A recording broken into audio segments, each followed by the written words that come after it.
I wanted to chat to you a bit about hoovering. Now, don't worry, I've not gone completely bonkers since being on maternity leave. It is related to dogs, I promise. So maternity leave kind of meant that I'm at home more, and I clean obsessively anyway. I always have done, even when I have loads and loads of dogs. I've always been quite an obsessive cleaner, and I still am now. Millie's just so used to the hoover, it's unreal. In fact, I actually have many videos of her just laying asleep on the floor or in her bouncer, you know, like on blankets, not just on the floor. And she's fast asleep and I'm hoovering round her. Nothing. No waking up, no nothing. She's so used to the noise of it. But she, about 2 weeks ago, so Millie's 7 months old now, just to give you perspective there. So she's 7 months old, and about 2 weeks ago, I got the hoover out, and she suddenly got very, like, she looked frightened a bit. She was very, like, shocked almost to see it, and started getting really unhappy, which I thought was really strange because she's so used to it. She's never really even acknowledged a hoover before, you know. She notices a lot of things, but that's never really been a thing. She just kind of watches the lights on it. I've got little headlights on it. But all of a sudden, she got frightened of it, and she didn't like it at all. So me using my doggy brain, I've thought about my dogs in the past who've not liked hoovers, or who have been frightened of them. And there's dogs who I work with who either chase them obsessively, or they bite at them, or they shy away from it. And what that is heavily linked with is pain, and it's usually teeth pain. So it's either teeth or joint pain. And Millie Moo's, I'm imagining, there's teeth because she's got these little ones coming through at the bottom. She's been teething since she was about 2 months old. We've had like pouring saliva and hands in the mouth and everything, and lots of pain, but still no teeth. She's still very gummy, even though she's 7 months old. But so I thought, with my doggy brain, could it be pain related is why she's now become frightened of the hoover and doesn't want it to go on, because it's loud and, you know, obviously there's a lot of vibration with the hoover.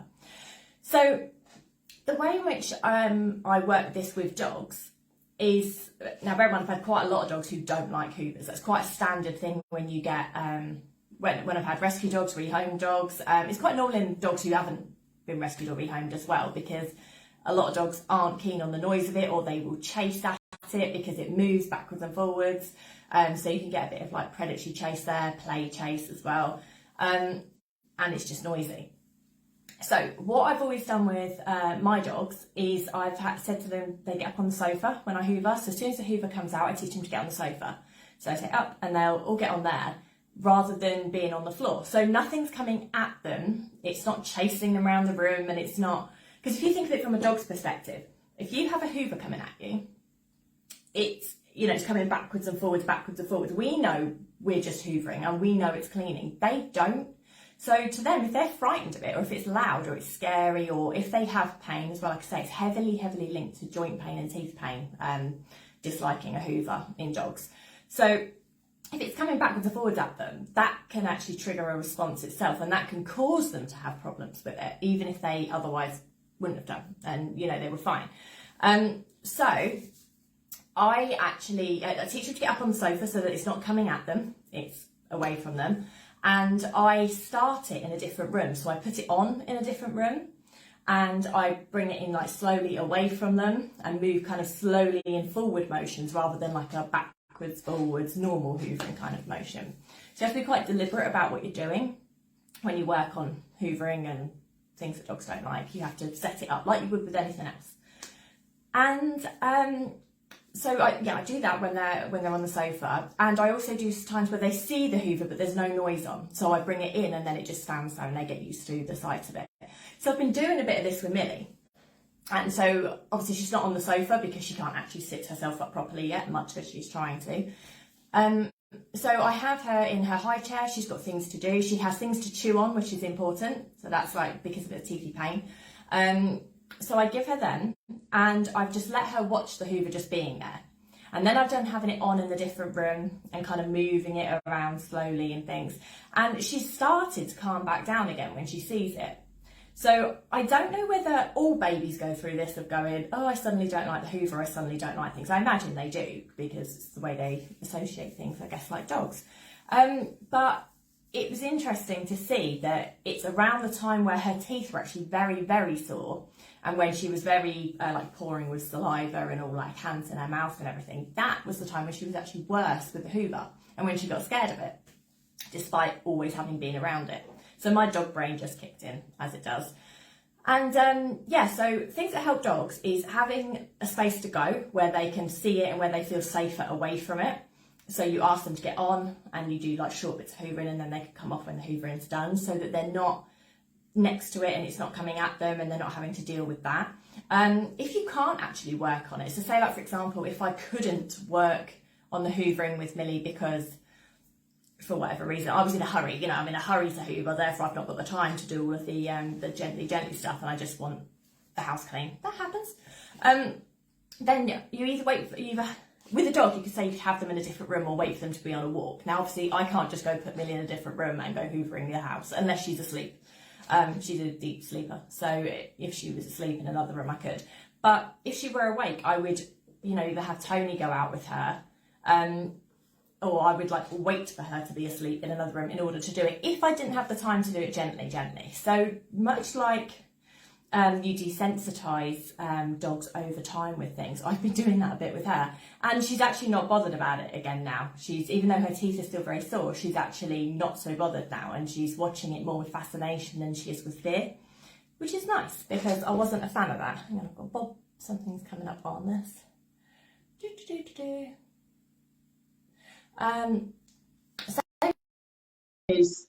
for me, it's a very much like a linked thing. So I think there's a lot of similarities with babies and with children.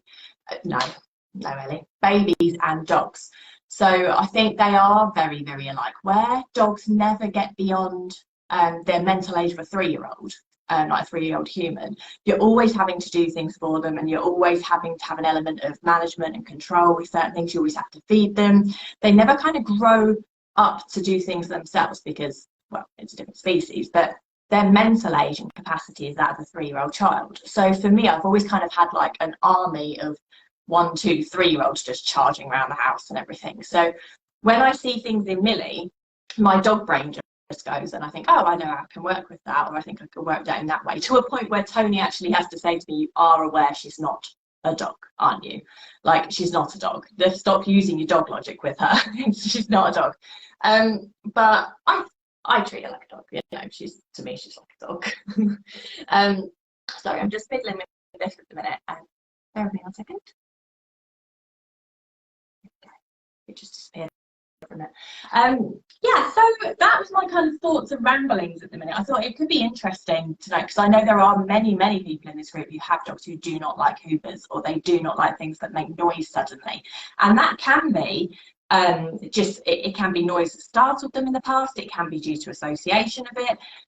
It can be due to they don't like sudden sounds. But generally speaking, if a dog doesn't like sudden noises and they don't like things that have a lot of vibration about them, it's often because there is pain somewhere in the body.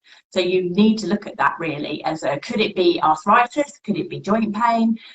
Could there be some form of hip dysplasia, spine trouble, or could it be teeth trouble? Because teeth trouble is an absolute bugger to find out in dogs, unless they are obviously not eating, you know, and they kind of aren't all that about food. Teeth are quite difficult to find out if that is the problem without them having, you know, like x-rays and everything, and without, because a lot of them don't like the vet either, to a point where it's very, very stressful for them to go to the vet. So you have to weigh up if you actually believe there is a teeth problem, for them to say, right, okay, we'll take them in, knock them out, have a look at the teeth, and like check them all over, an x-ray and everything, to see if there's a problem, when it might not even be teeth. But it is very, very common and very, very likely to be teeth or joint pain. So you can do like pain relief trials for dogs, where if you talk about it with your vet, where they issue them with pain relief management, and then you see if the behaviour improves, or if they have if they get better with things, and then it could be right, okay, so there's pain somewhere, and then it's still finding it. But it's a super important thing to rule out, you know, when you work at behaviour or anything. So for me and Millie, who's not a dog, I'm aware, it's a child, 7 months old child, because I know she's growing at the moment at a very, very quick rate. She's a chunk. And she's also she is teething in a minute. They're popping through at the moment. We can feel them underneath. They're quite sharp. She's pouring with saliva. There's obvious signs there, which is normal for her age, that she would be in pain randomly at the moment. So it's quite likely for me that I know, okay, there's pain there, and I can identify where it is. In dogs, it can be very, very difficult, because once they've gone through that usual puppy teething stage, people tend to assume there's no more teeth pain then. You're done with your teeth. That's not really true. They can crack teeth, like just chewing on the hard toys can do it, and some chews can do it. If they have if they chew on bones which are weight-bearing bones of larger animals, that can crack teeth. They can do it on wood in the tree, sticks and stuff out of wood. So it's not always a case of once they're done teething, therefore there's no teeth pain. So if I had a dog who was not keen on something like the hoover, I would definitely be looking at, could it be joint pain? Could it be teeth pain? And even so, even if it is those things, yes, get to a vet. Yes, get it identified and see if there is anything that can be done there. But you also have to work at it from a behaviour perspective of, how can I make the dog feel better with this? So there is the option of they're in a different room and they're not near it when you hoover. There is the option of don't hoover. A lot of people take that option. Me, I'm an obsessive cleaning freak, so yeah, that's not an option for me. But desensitizing them to it over time, so like the sight of the hoover, the sound of the hoover, the movement of the hoover, all as separate things whilst they're on a safe space, like on the sofa. So they're up there, you're reinforcing them from being up there, so you can reward them. They can have a chew at the same time, because chewing helps to relieve stress and anxiety and all kinds of different things. Chewing is awesome for dogs.